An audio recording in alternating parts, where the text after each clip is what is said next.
Okay आता पुन्हा पुन्हा फोन कॉल या मध्ये डिस्टर्ब व्हायला लागले. तर गुड इव्हनिंग मित्रांनो, अभ्यास करताय ना घरी नक्की? बरं ठीक आहे. मग कालचा व्हिडिओ बघितला, शेवटपर्यंत बघितला नक्की? ॲक्टिव्हिटी शीटचा फॉर्मॅट लक्षात आला? नक्की आलाय ना? बरं ठीक आहे. हां, आणि सगळ्यात महत्त्वाची गोष्ट अशी की तुम्हाला जे आम्ही लिंक प्रोव्हाइड करायला लागलो त्या लिंकवर जाऊन काय करायचं की आपलं जे चॅनल आहे समर्थ कोचिंग क्लासेस नावाचं, त्या चॅनलला काय करायचं, सबस्क्राईब करायचं. आणि सबस्क्राईब केल्यानंतर काय करा, त्याच्या बाजूला एक बेल आयकॉन येत असतं, ती बेल आयकॉन टच करा, दाबा, म्हणजे ती घंटी वाजवा. म्हणजे तुम्हाला काय होईल की इथून पुढं आपण जेवढे व्हिडिओ अपलोड करणार आहोत यूट्यूबवरती ते तुम्हाला ताबडतोब त्याचं नोटिफिकेशन मिळेल. हां, आणि व्हिडिओ बघत असताना त्याचा बारकाईने अभ्यास करत असताना ज्या काही अडचणी येतील त्या अडचणी एकतर आपल्याला फोन कॉल करून मला विचारता येतील. मला विचारा, सायन्सच्या सरांना विचारा किंवा गणिताच्या सरांना, जो काही अभ्यास जो विषय आहे त्या विषयाला अनुसरून. आणि सगळ्यात महत्त्वाचं, तिथं तुम्ही यूट्यूबवर सुद्धा कॉमेंट करू शकता. यूट्यूबवर सुद्धा तुमच्या कॉमेंटमध्येच तुमची जी काही समस्या आहे ती समस्याचं तुमचं निराकरण होईल. हां, काल काही जणांची शंका होती की अडचण होती की बोर्डवर लिहिलेलं दिसत नव्हतं. मला माहित आहे दिसत नव्हतं, परंतु आता काय आहे की काल मला काय करायचं होतं की पूर्ण बोर्डाचं जे ॲक्टिव्हिटी शीट असतं त्याचा फॉर्मॅट मला बोर्डावर लिहायचं, बरोबर आहे. आणि ते बसवणं आवश्यक म्हणून मी छोटे छोटे लिहिलं होतं. ठीक आहे, मान्य, मी लिहिलं छोटं, परंतु तुम्हाला जर ते समजत नसेल, दिसत नसलं तर काय करा की त्या व्हिडिओचा एक स्क्रीनशॉट मारा. स्क्रीनशॉट मारून त्याला झूम करून बघा, तुम्हाला पूर्णपणे ते दिसेल, बरोबर आहे. ठीक आहे, तर आता आपण काय करू, मुद्द्याकडे वळूया. कोणता मुद्दा?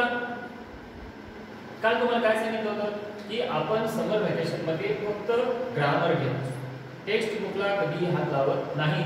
आता समर व्हॅकेशनच चालू म्हणायचं, आणि त्यामुळं आपण काल ॲक्टिव्हिटी शीटचा फॉर्मॅट बघितल्यानंतर मला असं वाटतं की तुम्हाला ह्या गोष्टी म्हणजे प्रश्नपत्रिकेचा फॉर्मॅट एकदम डोक्यात बसलेला असेलच. म्हणून आज आपण थोडासा अवघड असं वाटणारा भाग, बऱ्याच जणांना हा अवघड वाटत असतो हा भाग. हा म्हणजे कोणता? काल तुम्हाला सांगितलं होतं की आपण क्लॉज बघणार. क्लॉज मी विसरलो नाही, तुम्ही पण विसरू नका. जो भाग शिकायचे त्याबद्दल थोडंसं घरी जरी ओव्हरलुकिंग केलं तरी हे इथं शिकवताना थोडंसं लक्षात येतं. म्हणून सांगायला की आपल्याला हा क्लॉज बघायचा. पण क्लॉज बघण्याच्या अगोदर तुम्हाला सांगितलं होतं की आपल्याला पार्ट्स ऑफ स्पीच सुद्धा माहित पाहिजे किती आहे. किती आहे सांगा पाहू, किती आहे बरं? How many parts of speech there? How many? Yes, हां 8 आहे. कोणते आहेत? Noun, pronoun, adjective, verb, adverb, preposition, conjunction आणि last interjection. Not injection, interjection. Yes. आणि हे कशासाठी सांगायला लागलो मी की आपल्याला क्लॉज मध्ये पुढे पुढे गेल्यावरती ज्यावेळेस नाउन क्लॉज बघावं लागतं त्यावेळेला आपल्याला थोडंसं मागे यावं लागतं की प्रिपोजिशन म्हणजे काय वगैरे वगैरे. तर त्यासाठी तुम्हाला लक्ष ठेवा. म्हणून तुम्हाला सांगितलं होतं की पार्ट्स ऑफ स्पीच कडे लक्ष ठेवा. पुन्हा एकदा ऐका. Noun, pronoun, adjective, verb, adverb, preposition, conjunction आणि इंटरजेक्शन. हां, तर आता मुख्य विषयाकडे वळू. कोणता विषय? क्लॉज. हां, तर क्लॉजला सुरुवात करत असताना सर्वात महत्त्वाचा प्रश्न असा असतो की क्लॉज म्हणजे काय? बरोबर आहे, बरोबर आहे. क्लॉज म्हणजे काय हे कळल्याशिवाय तर आपण पुढे जाऊ शकत नाही. तर ऐका. Clause is a group of word which consist of subject and predicate and it is a part of sentence. म्हणजे क्लॉज म्हणजे अशा प्रकारचा एक शब्द समूह असतो ज्या शब्दाच्या समूहामध्ये कर्ता आणि क्रियापद यांचा समावेश असतो आणि तो एक वाक्याचा भाग म्हणून आलेला असतो. म्हणून त्या शब्दाच्या समूहाला क्लॉज असं म्हणता येतं. कोणत्याही शब्दाच्या समूहाला क्लॉज म्हणता येत नाही. मग क्लॉज म्हणता येण्यासाठी त्या शब्दाच्या समूहामध्ये कर्ता व क्रियापद. हा, आणखी एक महत्त्वाची गोष्ट आहे. क्रियापद पण कसलं क्रियापद माहितीये का? फायनाइट क्रियापद. आता फायनाइट म्हणजे काय? की जे क्रियापद कर्त्याने नियंत्रित होतं किंवा थोडक्यात दुसऱ्या साध्या शब्दात झालं तर जे क्रियापद काळ दर्शवितं किंवा काळ बदललं की क्रियापदाच्या रूपात बदल होतो, कर्ता बदलला की क्रियापदाच्या रूपात बदल होतो, ते क्रियापद म्हणजे फायनाइट. आपण नवीच्या वर्गात पाहिलेले. म्हणून लक्षात ठेवा की आपल्याला क्लॉज म्हणता येण्यासाठी त्या शब्दाच्या समूहामध्ये सब्जेक्ट आणि प्रिडिकेट असणं आवश्यक आहे. सब्जेक्ट म्हणजे काय? कर्ता. आणि प्रिडिकेट म्हणजे काय? क्रियापदापासून पुढचा भाग. म्हणून पुन्हा एकदा नीट ऐका. Clause is a group of words which consist a subject and a predicate and it is a part of sentence. पुन्हा एकदा नीट ऐका. क्लॉज म्हणजे अशा प्रकारचा एक शब्द समूह ज्या शब्दाच्या समूहामध्ये कर्ता व क्रियापद यांचा समावेश असतो आणि तो एक वाक्याचा भाग असतो. कोणत्याही शब्दाच्या समूहाला क्लॉज म्हणता येत नाही. कोणत्याही शब्दाच्या समूहाला क्लॉज म्हणता येत नाही. समजा इकडे लक्ष द्या. इथं मी एक फ्रेज लिहितो. हे इन फ्रंट ऑफ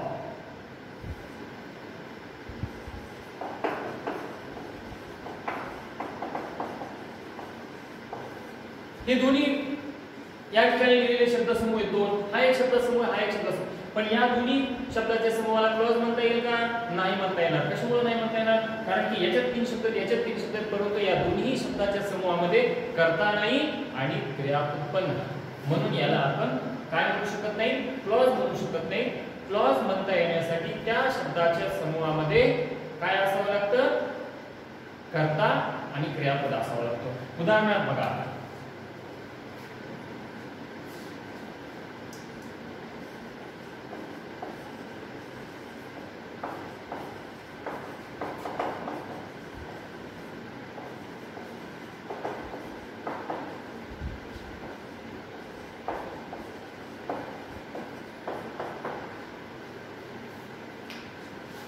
बघा या ठिकाणी look at the picture which is on the wall. इथपर्यंत हे वाक्य आहे आणि इथून पुढचा एक शब्द समूह आहे which is on the wall. या which is on the wall या शब्दाच्या समूहामध्ये विच हाच करता आहे, इज हे क्रियापद आहे आणि म्हणून हा जो इथून पुढचा शब्दाचा समूह आहे हा काय आहे? क्लॉज आहे. क्लॉज हा काय आहे? हा क्लॉज आहे. हा पण इकडे क्लॉजच आहे. हा एक क्लॉज आहे आणि हा एक क्लॉज आहे. आता त्याच्या पुढे जायचं आहे. नीट लक्षात आलं का? कोणत्याही शब्दाच्या समूहाला क्लॉज म्हणू शकत नाही आपण. क्लॉज म्हणता येण्यासाठी काय असावं लागतं? त्या शब्दाच्या समूहामध्ये कर्ता व क्रियापद यांचा समावेश असावा लागतो आणि तो एक वाक्याचा भाग असावा लागतो. आणि क्रियापद हे त्या वाक्यात आलेलं क्रियापद जे आहे ते कसं असावं लागतं? ते फायनाइट असावं लागतं. फायनाइट क्रियापद असावं म्हणजे जे क्रियापद हे कर्त्यानुसार बदलत असतं. तर अशा प्रकारे क्लॉज म्हणजे अशा प्रकारचा एक शब्दसमूह ज्यामध्ये कर्ता व क्रियापद यांचा समावेश असतो आणि तो एक वाक्याचा भाग असतो. आता लक्षात आलं क्लॉज म्हणजे काय ते? नक्की सगळ्यांना आलं? तर बघा त्याच्या पुढे आता क्लॉज हे किती प्रकारचे क्लॉज असतात? क्लॉजचे किती मुख्य प्रकार पडतात? मी बोर्डावर लिहिले. हा तुम्हाला दिसत असेल की बोर्डावर लिहिलेला प्रकार जो आहे तो तुम्हाला लक्षात येतच असेल की बोर्डावरती हे बघा क्लॉज आणि त्या क्लॉजला दोन ब्रँच असतात. म्हणजे क्लॉजचे दोन मुख्य प्रकार असतात. क्लॉजचे दोन मुख्य प्रकार असतात. तर त्यापैकी जो पहिला प्रकार आहे तो कोणता आहे? Main clause. त्याला दुसरं पण एक नाव आहे. मेन क्लॉजला प्रिन्सिपल क्लॉज किंवा इंडिपेंडंट क्लॉज आणि त्याचा दुसरा प्रकार आहे सबऑर्डिनेट क्लॉज. कोणता प्रकार? Subordinate clause. अशा प्रकारे क्लॉजचे दोन मुख्य प्रकार पडतात. एक मेन क्लॉज आणि दुसरा सबऑर्डिनेट क्लॉज.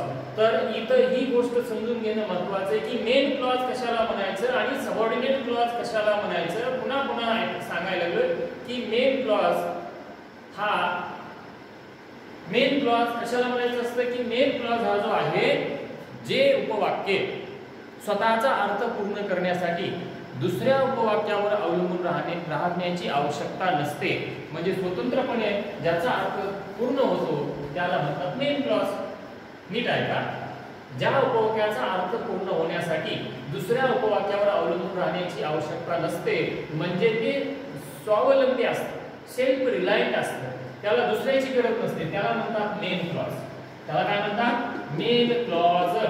तर त्याच्या उलट सबऑर्डिनेट क्लॉज. सबऑर्डिनेट क्लॉज कशाला म्हणतात? की ज्या उपवाक्याला स्वतःचा अर्थ स्वतः पूर्ण करता येत नाही त्याला त्याचा अर्थ पूर्ण करण्यासाठी दुसऱ्या उपवाक्यावर अवलंबून राहावं लागतं. त्या उपवाक्याला किंवा त्या क्लॉजला सबऑर्डिनेट क्लॉज असे म्हणतात. नीट लक्षात ठेवा, ज्या उपवाक्याला स्वतःचा अर्थ स्वतः पूर्ण करता येत नाही, त्याला अर्थ पूर्ण करून घेण्यासाठी दुसऱ्या वाक्याचा आधार घ्यावा लागतो, त्या उपवाक्याला किंवा त्या क्लॉजला सबऑर्डिनेट क्लॉज असं म्हणतात. बघा, एक उदाहरण सांगतो तुम्हाला मी.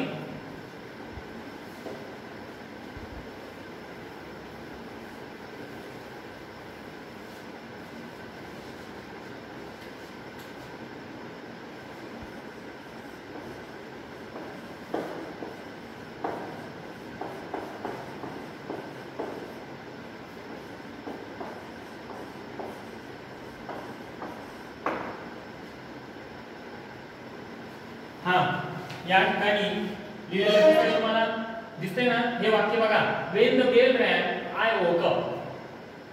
या वाक्यामध्ये नीट लक्षात घ्या, इथून इथपर्यंत एक वाक्य आणि त्याच्यानंतर इथून इथपर्यंत एक वाक्य. आता या वाक्यामध्ये नीट समजून घ्या की यामध्ये आपल्याला त्याचा अर्थ समजून घ्यायचा की when the bell rang इथपर्यंत हे एक उपवाक्य आणि हे एक वाक्य. नीट समजून घ्या. when the bell rang, मला सांगा तर समजा मी एवढंच वाचलं when the bell rang, तर तुम्हाला याचा अर्थ लागतो का? मी नुसतं एवढंच म्हणालो की when the bell rang, काय झालं त्यावेळेला? काही समजतं का? नाही. म्हणून त्यासाठी आपल्याला काय करावं लागतं? पुढचं वाक्य वाचावं लागतं. कोणतं? I woke up, म्हणजे मी झोपेतून उठलो. I woke up, मी उठलो. मला सांगा आता या वाक्यामध्ये I woke up या वाक्याचा अर्थ पूर्ण होण्यासाठी त्याला इकडचं वाक्य नाही वाचलं तरी काही त्याच्यामधून बंद राहतं का? नाही. म्हणून या ठिकाणी या वाक्यातला हा काय आहे? हा मेन क्लॉज आहे. कशामुळे मेन क्लॉज आहे? कारण की या वाक्याचा अर्थ पूर्ण करण्यासाठी आपल्याला मागचं वाक्य नाही वाचलं तरी चालतं, परंतु त्याच्या उलट या ठिकाणी हे जे मागे दिलेलं वाक्य आहे हे when the bell rang, when the bell rang म्हणजे जेव्हा बेल वाजली काय झालं तेव्हा काही कळतं का आपल्याला? नाही कळत. म्हणून या वाक्याचा अर्थ जर आपल्याला लावायचा असेल तर त्यासाठी आपल्याला इथपर्यंत वाक्य वाचावं लागतं. when the bell rang, जेव्हा बेल वाजली, I woke up म्हणजे मी झोपेतून उठलो, असा आपल्याला या पूर्ण वाक्याचा अर्थ लागतो. म्हणून या ठिकाणी हा जो क्लॉज आहे हा क्लॉज कसा आहे? सबऑर्डिनेट क्लॉज आहे. कसला आहे? Subordinate clause. अशा प्रकारे मेन क्लॉज आणि सबऑर्डिनेट क्लॉज यामधला फरक लक्षात आला का? पुन्हा एकदा नीट ऐका. मेन क्लॉज म्हणजे ज्या वाक्याचा अर्थ स्वतंत्रपणे पूर्ण होतो, म्हणजे त्याचा अर्थ पूर्ण करून घेण्यासाठी दुसऱ्या उपवाक्यावर अवलंबून राहण्याची आवश्यकता नसते, त्याला म्हणतात मेन क्लॉज. जसं या वाक्यात I woke up या वाक्याचा अर्थ स्वतंत्रपणे पूर्ण झाला, हे मागचं वाक्य नाही वाचलं तरी चालतं, म्हणून या वाक्यातलं हा मेन क्लॉज आहे. तर त्याच्या उलट ज्या उपवाक्याचा अर्थ पूर्ण करण्यासाठी दुसऱ्या वाक्यावर अवलंबून राहावं लागतं, दुसऱ्या म्हणजेच ते सेल्फ रिलायंट नसतं, म्हणजे ते स्वावलंबी नसतं, स्वतःचा अर्थ स्वतः पूर्ण करू शकत नाही, अशा क्लॉजला आपण सबऑर्डिनेट क्लॉज असं म्हणायचं असतं. नीट लक्षात घ्या. पुन्हा मेन क्लॉज म्हणजे ज्याचा अर्थ स्वतंत्रपणे पूर्ण होतो, त्याला दुसऱ्याची कुणाची गरज भासत नाही. तर सबऑर्डिनेट क्लॉज म्हणजे ज्याला दुसऱ्याची मदत घ्यावीच लागते, दुसऱ्याच्या मदतीशिवाय तो चालू शकत नाही, त्याला म्हणतात सबऑर्डिनेट क्लॉज. दुसऱ्याची मदत नसली, जर मेन क्लॉजची मदत नसेल तर आपल्याला सबऑर्डिनेट क्लॉजचा अर्थच लागू शकत नाही, म्हणून त्याला सबऑर्डिनेट क्लॉज असं म्हणतात. मराठीमध्ये त्याला हलका दुय्यम दर्जाचा असं सुद्धा म्हटलं जाऊ शकतं. कारण की कशामुळे हलका किंवा दुय्यम दर्जा? कारण की तो स्वतःचा अर्थ स्वतः पूर्ण करू शकत नाही. म्हणून बघा आपल्याकडे समाजामध्ये सुद्धा तसंच असतं, जे लोक स्वतः गरजा पूर्ण करू शकत नाही त्यांच्याकडे आपण वेगळ्या दृष्टीने बघतो, परंतु जे लोक सेल्फ रिलायंट असतात, त्यांना त्यांचं वजन असतं समाजात. तसंच या ठिकाणी वाक्यामध्ये मेन क्लॉजचं वजन असतं. वजन म्हणजे काय म्हणायचं? मेन क्लॉजला अर्थ असतो, तर या सबऑर्डिनेट क्लॉजला बी अर्थ असतो, परंतु तो अर्थ आपल्याला कुठपर्यंत कळत नाही जोपर्यंत आपण मेन क्लॉज वाचत नाही तो. नीट लक्षात ठेवा. तर अशा प्रकारे क्लॉज म्हणजे काय ते लक्षात घ्या की एकदा क्लॉज म्हणजे अशा प्रकारचा एक शब्दसमूह ज्या शब्दाच्या समूहामध्ये कर्ता आणि क्रियापद यांचा समावेश असतो आणि तो एक वाक्याचा भाग असतो. Clause is a group of word which consists subject and predicate and it is the part of sentence. त्यानंतर क्लॉजचे दोन मुख्य प्रकार पडतात, एक मेन क्लॉज आणि दुसरा सबऑर्डिनेट क्लॉज. मेन क्लॉज म्हणजे काय की जो क्लॉज हा किंवा जे उपवाक्य जो क्लॉज स्वतःचा अर्थ स्वतः पूर्ण करतो त्याला दुसऱ्याची मदत लागत नाही, त्याला म्हणतात मेन क्लॉज. त्याला प्रिन्सिपल क्लॉज भी म्हणतात आणि त्याला इंडिपेंडेंट क्लॉज भी म्हणतात. तर त्याच्या उलट दुसऱ्या बाजूला जो सबऑर्डिनेट क्लॉज आहे, हा सबऑर्डिनेट क्लॉज हा हमेशाच दुसऱ्याच्या मदतीनेच त्याचा अर्थ पूर्ण होत असतो. म्हणूनच त्याला सबऑर्डिनेट म्हणजे हलका दुय्यम दर्जाचा, कारण की ह्याचा अर्थ हा स्वतंत्रपणे कधीच पूर्ण होत नाही. जोपर्यंत आपण त्या वाक्यात आलेला मेन क्लॉज वाचत नाही तोपर्यंत आपल्याला त्या वाक्यातील सबऑर्डिनेट क्लॉजचा अर्थ लागत नाही. म्हणून बघा ह्याच वाक्यात घ्या ना, वेन द बेल रॅन, एवढंच वाक्य वाचला, एवढंच वाक्य. वेन द बेल रॅन म्हणजे जेव्हा घंटा वाजली तेव्हा काय झालं, कुणी कुणाच्या डोक्यात दगड घातला का, काय झालं सांगा ना, का बॉम्बस्फोट झाला, त्यावेळेस काहीच नाही झालं. म्हणून आपल्याला हे कळत नाही आणि ह्याचा अर्थ जर समजून घ्यायचा असला किंवा ह्याचा अर्थ जर काढायचा असला तर आपल्याला हे पुढचं वाक्य वाचावं लागतं. म्हणून या मागच्या वाक्याला सबऑर्डिनेट क्लॉज तर या वाक्याला मेन क्लॉज असं म्हणतात. इथपर्यंत कळलं क्लॉज म्हणजे काय ते कळलं. क्लॉजचे प्रकार किती कळलं ना. क्लॉजचे दोन उपप्रकार पडतात, एक तर हा मेन क्लॉज आणि दुसरा सबऑर्डिनेट. आता त्याच्या पुढे बघा आपण कुठपर्यंत आलेलो आहे, क्लॉज म्हणजे काय, क्लॉज किती मुख्य प्रकार पडतात आणि त्याच्यानंतर आता आपल्याला या दोन्ही क्लॉजचे किती उपप्रकार पडतात. आता मला सांगा आपल्याला काय करायचं, या दोन्हीचे उपप्रकार बघायचे, बरोबर आहे. कारण की आतापर्यंत आपण क्लॉज म्हणजे काय बघितलं आणि त्याच्यानंतर आपण बघितलं की क्लॉजचे दोन मुख्य प्रकार पडतात, एक मेन क्लॉज आणि दुसरं सबऑर्डिनेट क्लॉज. तर मला सांगा तुम्हाला माहिती आहे की मेन क्लॉजचे किती उपप्रकार पडतात, मेन क्लॉजचे किती, एक भी नाही ना, नाही, बरोबर, ॲब्सोल्युटली राईट. मेन क्लॉजला एकही उपप्रकार पडत नाही.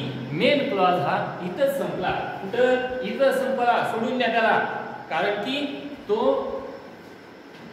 स्वावलंबी आहे, सेल्फ रिलायंट आहे. त्यामुळे त्याला इथून पुढे आपल्याला त्याला सोडून द्यायची त्याची काही आवश्यकता नाही. परंतु आपल्याला शिकायचे ते सबऑर्डिनेट क्लॉजचे उपप्रकार शिकायचे. तर या सबऑर्डिनेट क्लॉज मध्ये तीन उपप्रकार, किती, तीन. ते तीन कोणते ते बघा. पहिला आहे नाउन क्लॉज, दुसरा आहे ऍडजेक्टिव्ह क्लॉज आणि तिसरा आहे ऍडव्हर्ब क्लॉज. अशा प्रकारचे हे तीन उपप्रकार हे सबऑर्डिनेट क्लॉजचे आहेत. आता नाउन क्लॉज म्हणजे काय, साहजिकच आहे, याच्या नावातच त्याचा व्याख्या सामावली. नाउन म्हणजे काय, नाम माहिती ना, आपण त्यासाठी तुम्हाला मागाशी म्हणालो होतो की पार्ट्स ऑफ स्पीच कडे थोडीशी नजर टाका. तर नाउन म्हणजे काय, नाम, नाम, नाउन म्हणजे थोडक्यात जो क्लॉज हा नाउनचं काम करतो, कशाचं, नाउनचं काम करतो किंवा नामासारखं कार्य करतो, नामासारखं कार्य करणाऱ्या क्लॉजला नाउन क्लॉज असं म्हणायचं. तर आता तुम्हाला पुढचं बी कळलंच असेल, ऍडजेक्टिव्ह क्लॉज. ऍडजेक्टिव्ह म्हणजे काय, विशेषण. विशेषण कशाला म्हणतो आपण, ऍडजेक्टिव्ह काय करत असतं, the word which tells more information about a noun or pronoun is called an adjective. जो शब्द एखाद्या नामाबद्दल किंवा सर्वनामाबद्दल जास्तीची माहिती सांगतो त्या शब्दाला ऍडजेक्टिव्ह असं म्हणतो. पण तो एक शब्द असतो म्हणून त्याला क्लॉज म्हणू शकत नाही. पण त्या एका शब्दाच्या ऐवजी तिथं क्लॉज आला आणि त्या क्लॉजने सुद्धा एखाद्या नामाबद्दल किंवा सर्वनामाबद्दल जास्तीची माहिती सांगितली तर त्याला आपण त्या क्लॉजला ऍडजेक्टिव्ह क्लॉज असं म्हणतो. म्हणजेच जो क्लॉज हा ऍडजेक्टिव्हचं काम करतो, जो क्लॉज हा ऍडजेक्टिव्हचं काम करतो त्याला म्हणतात ऍडजेक्टिव्ह क्लॉज. त्याच्यानंतर ऍडव्हर्ब क्लॉज. हा ऍडव्हर्ब क्लॉज म्हणजे नावातच, ऍडव्हर्ब म्हणजे काय, क्रियाविशेषण. क्रियाविशेषण म्हणजे काय माहिती आहे ना, the word which tells more information about action, sometimes about an adjective and sometimes about itself. Adverb म्हणजे जो शब्द एखाद्या क्रियेबद्दल अधिक माहिती सांगतो किंवा कधी-कधी जो शब्द एखाद्या विशेषणाबद्दल अधिक माहिती सांगतो किंवा जो शब्द कधी कधी स्वतः क्रिया विशेषणाबद्दलच माहिती सांगतो त्याला क्रिया विशेषण असं म्हणत असतात. आणि म्हणून आता या ठिकाणी त्या नावावरून लक्षात आलं असं तुमच्या की ऍडव्हर्ब क्लॉज म्हणजे काय, तर ऍडव्हर्ब क्लॉज म्हणजे असा क्लॉज जो की ऍडव्हर्बचं काम करतो. हा, क्रिया विशेषणाचं कार्य करणाऱ्या क्लॉजला ऍडव्हर्ब क्लॉज असे म्हणतात. क्रिया विशेषणाचं कार्य करणाऱ्या क्लॉजला ऍडव्हर्ब क्लॉज असे म्हणतात. तर लक्षात आलं का, या सबऑर्डिनेट क्लॉजचे हे 3 उपप्रकार, noun clause, adjective clause, adverb clause. पहिल्यापासून नीट लक्षात घ्या आणखी एकदा की क्लॉज म्हणजे काय. Clause is a group of word which consist subject and predicate and it is a part of sentence. Clause म्हणजे अशा प्रकारचा एक शब्दाचा समूह असतो ज्यामध्ये कर्ता व क्रियापद यांचा समावेश असतो आणि तो एक वाक्याचा भाग असतो आणि त्यात आलेले जे क्रियापद आहे ते क्रियापद फायनाइट असतं. तर या क्लॉजचे 2 मुख्य प्रकार पडतात, एक मेन क्लॉज, दुसरा सबऑर्डिनेट क्लॉज. मेन क्लॉज म्हणजे ज्याचा अर्थ स्वतंत्रपणे पूर्ण होतो त्याला मेन क्लॉज म्हणतात. तर त्याच्या उलट जो क्लॉज स्वतःचा अर्थ स्वतः पूर्ण करू शकत नाही त्याला म्हणतात सबऑर्डिनेट क्लॉज. मेन क्लॉजला एकही उपप्रकार पडत नाही. तर सबऑर्डिनेट क्लॉजचे अशा प्रकारे 3 उपप्रकार पडतात. कोणते, नाउन क्लॉज, ऍडजेक्टिव्ह क्लॉज आणि ऍडव्हर्ब क्लॉज. कळलं. अशा प्रकारे आज आपण काय करू, इथंच थांबू कारण की हा थोडा भाग कन्फ्युजन करणार आहे. म्हणून मी काही वाक्य माझ्याकडून रिपीट झालेले लक्षात ठेवा. पण रिपीट का करतोय की तुम्हाला व्यवस्थित लक्षात बसण्यासाठी मी पुन्हा पुन्हा वाक्य रिपीट करतोय की क्लॉज म्हणजे काय, क्लॉजचे किती प्रकार आहेत आणि क्लॉज सबऑर्डिनेट क्लॉज म्हणजे काय, मेन क्लॉज म्हणजे काय. हे कशासाठी रिपीट केलं की हे थोडासा अवघड भाग आहे, आपल्याला चांगला व्यवस्थित डोक्यात बसावं म्हणून. तर आजचे दिवस आपण काय करू, इथंच थांबू. उद्यापासून काय करूयात आपण की या ठिकाणी या सबऑर्डिनेट क्लॉजचे जे 3 उपप्रकार आहेत, नाउन क्लॉज, ऍडजेक्टिव्ह क्लॉज आणि ऍडव्हर्ब क्लॉज, यांचे उपप्रकार बघायचे. हां, तर ठीक आहे मित्रांनो, आजच्या दिवस नमस्कार. घरी पुन्हा ऐकत चला आणि उद्या चला परत आपण भेटणार आहोत. ठीक आहे.